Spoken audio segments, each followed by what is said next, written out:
This is History in a Minute with your host Professor Potato. That's right, I'm a professor now. Deal with it.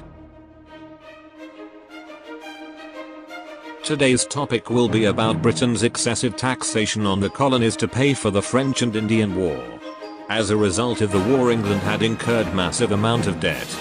This led Parliament and the King to impose new taxes on the colonies without colonial consent, which colonials had not been accustomed to. The first of the taxes came on sugar. That's right, sweet sugar.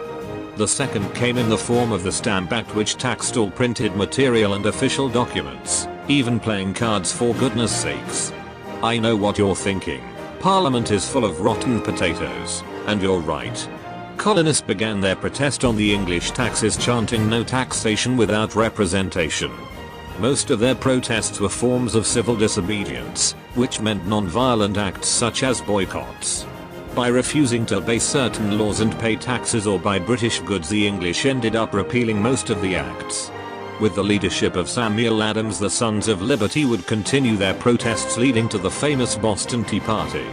The Sons of Liberty boarded 3 ships loaded with 342 chests of British tea and dumped it into Boston Harbor to give the king a message. Believe me, he got the message. And he replied with the coercive acts, also known as the Intolerable Acts. Tensions continued to rise in the coming months, which will finally lead to the American Revolution. This has been History in a Minute with your host Professor Potato. Have a historic day.